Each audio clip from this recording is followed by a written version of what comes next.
influencer back when I started. And so, yes, I would have like cute gym shoes on, or I would go into somebody's house and say, oh my gosh, this paint is all wrong, like the trend is going great. And this was like 13 years ago. I was adding value, but I was selling a lifestyle. So when I started my first ad, I realized that I didn't want it to look like anybody else's. I wanted to be the true version of me. So a lot of my ads, even down to the font, even the pictures, I never wanted a traditional just like little box with the outside of the house. Like I started creating beautiful portals, like the doorway, or taking them from different angles, or showing families walking.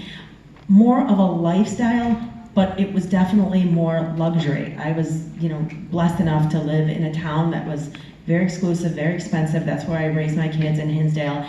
And I watched kind of what people wanted. And that's what they wanted. People want the dream, you guys. We talk about authenticity, and they want you to be relatable, but like nobody really wants to see your reality. Let's be real. That's why we're like, get the cats, get the kids, get the dogs out of the house. By the way, put the nice beach reeds there so it smells good. Have music playing, have fires going. Don't have any sign of life in the house. Stage it. I mean, come on. So I think it's really important. I see a lot of people copying other people, and imitation is the best form of flattery, but that's not the authentic you. You're not me, I'm not you. Look deep inside, because everybody talks about branding, but really it's a vessel. Okay, if you think about Kodak, it doesn't say anything about film, anything like that. It was a vessel, and it was the message in the vessel, and the support, and the people, and the vision, I think that creates that brand. So you just copying someone else's brand and your initials or whatever, I think it's what message do you want to say to people, and how are you going to support that message? I think if you think that way, the rest will come. Excellent, thank you so much. And Megan, you are of a much different industry than ours, but it sounds very exciting, but I also understand it's a very male-dominated industry. So to that point, I wanted to ask you, for women in particular, do you think that branding is more important for them? Why or why not? And what does that mean to you?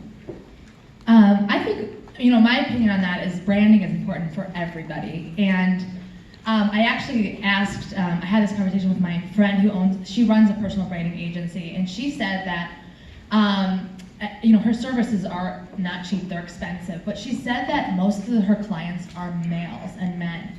And she pointed out, this isn't across the board, but just in general, men are okay owning their gifts, their strengths.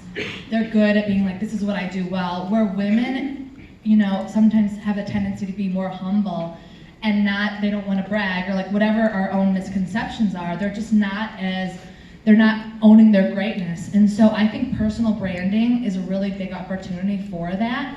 And I think for women, and this really goes for anybody, I think you have a brand.